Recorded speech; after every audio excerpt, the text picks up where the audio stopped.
Welcome to the Nevis newscast for Wednesday, March 2nd, 2022.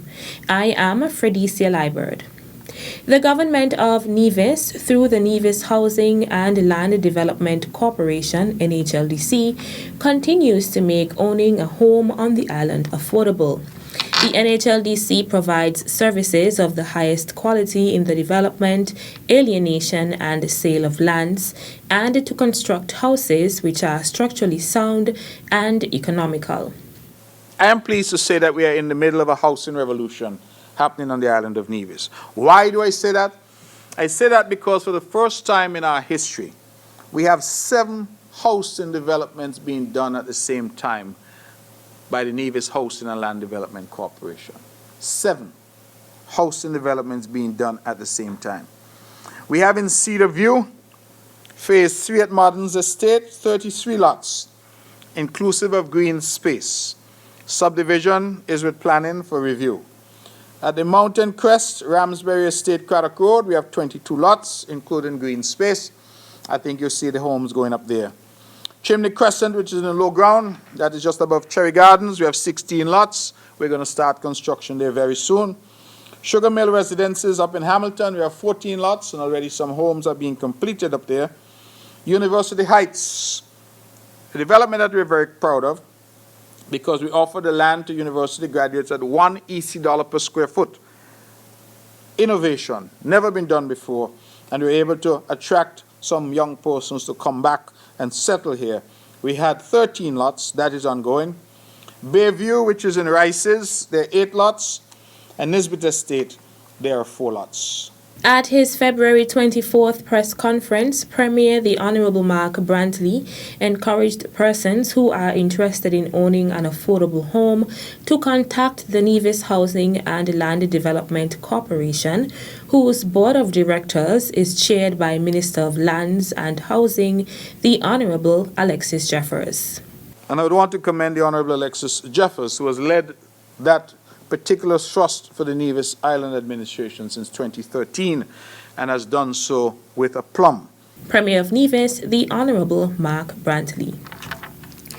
All heads of government ministries, departments, and agencies, as well as other organizations and/or private entities, are invited to attend and participate in a disaster management stakeholders meeting on Thursday, March 3rd. The exercise forms part of a comprehensive disaster management audit of the National Emergency Management Agency, NEMA, and the Nevis Disaster Management Department. We have invited all the agencies and stakeholders in the disaster management framework. This includes the heads of departments, the heads of ministries, the NGOs. That includes the Chamber of Industry and Commerce, our volunteer groups, our faith-based organizations, and our volunteers. Because we want to have a hard look at our disaster management procedures. We have several gaps, or we have identified several gaps, and there are other shortcomings based on the requirements from the World Bank and its partners. So we want to bring all the minds together, and we have a series of questions to see where we are in the CDMA ranking. So that's the main purpose of the audit, and from the audit also we want to develop our work program for the next 5 to 10 years. The Disaster Management Stakeholders Orientation meeting will take place from 9 a.m. to noon on Thursday, March 3rd at the Nevis Performing Arts Center, NEPAC. This is the second time we are having this audit in the last 10 years. The previous audit, the disaster management in Nevis was engaged in was back in 2018, and this process would be significantly enhanced. As you recognize, across the region, several countries were impacted by various disasters, and they have had to reach out to the World Bank and other international agencies. And what we found after the assessment is that the internal procedures for some of these countries that were devastated did not match the international standards. So the Caribbean Disaster Emergency Management Agency has have to rethink its strategy of how we approach disaster management and disaster management cycle. The Caribbean Disaster Emergency Management Agency, CDEMA, coordinating unit has scheduled the audit, which is being conducted in its 19 participating states. This is St. Kitts and Nevis Town, and we want to have a hard look at our procedures, our preparedness measures, our response mechanism, our recovery procedures to ensure that we meet the international standards. A similar stakeholders orientation meeting will take place at 9 a.m. on Friday, March 4th at the St. Kitts Marriott Resort Ballroom. The audit is being facilitated by CDEMA Regional Consultant Denise Murray. With focus on the theme Consistency, Financial Security, and Serving the Community, 50 Years of Development and Prosperity, St. Kitts and Nevis's oldest credit union, the Nevis Cooperative Credit Union Limited, continues its year-long 50th anniversary celebration. On Friday, 4 long-standing credit union members, Vincent Anthony Jones, Jennifer Freeman, James Dyer, and Adolph Liebert were the recipients of care packages from the institution.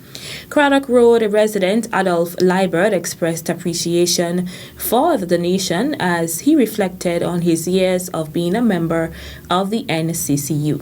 I appreciate the gift that you offer. I never expect, but I get something because I am in the social security in the back business for since 79. Yeah, and I make a big donation or something like they appreciate me. They appreciate and I appreciate. Jones, who resides at Nisbet Settlement, is a popular businessman and former educator. In addition to thanking the credit union for the care package, he offered words of advice to the staff and management team. I trust and hope that I will continue to be as good as you say I am. And I hope that management will continue to put structures in place to continue to improve this blessed institution. And to staff, I want to tell you, continue to be pleasant, friendly, and most efficient. The other recipients, Freeman and Dyer, who reside at Rice's Village and Stony Grove respectively, were also grateful for the packages and wished the institution continued success. During the official launch of its 50th anniversary celebration in January, the NCCU pledged to make presentations to its members in each month of this year.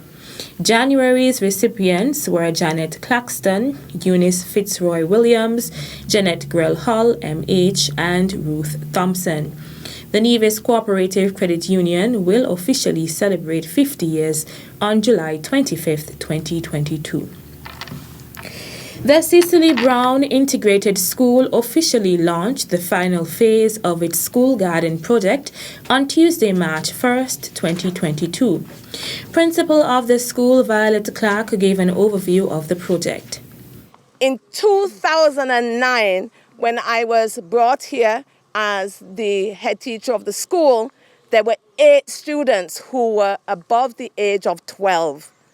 How are these children supposed to be productive and contributing members of society? But more importantly to me, how do they support their families when they leave the school at 16 years old? We had to make sure that they were productive in what they do. That would mean that they would have to be taught practical skills, given vast amount of opportunities, and encouraged to see possibilities, not limitations. In that same year, I got to work, driven by God, a God-given vision to see this school in a very productive place. Now, 12 years later, and this vision is fully realized. Clark went into further detail about the project.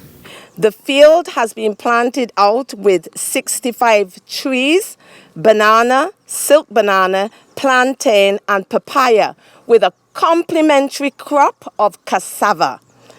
In the shade house, we have our customary crops that we use primarily for the school meals program, and we sell salad bags to our faithful customers. Salad bags would be our lettuce, our tomatoes, our cucumbers, all those wonderful things you have in a salad bag. And guess what? $5 will get you a salad bag in CBIS. So in the raised beds right at the back, we have herbs and thymes, better known as chives. We will have those in the raised beds to the back, so the students will help plant those out today as well. Finally, in the herb garden behind us, we have coriander, oregano, basil, lemongrass, rosemary, dill, fennel, parsley, and paracetamol bush. She expressed thanks to the Ministry of Education, the Department of Agriculture, the Four Seasons Homeowners Foundation, and President Helen's Daughters in St. Kitts and Nevis for their sponsorship. Permanent Secretary in the Ministry of Education, Kevin Barrett, expressed gratitude on behalf of the Ministry of Education. From the Minister to our education officers and everybody associated with education, I want to tell you thanks, because this is a model that I think all of the schools should emulate. That plant what you want to eat, and you eat what you plant.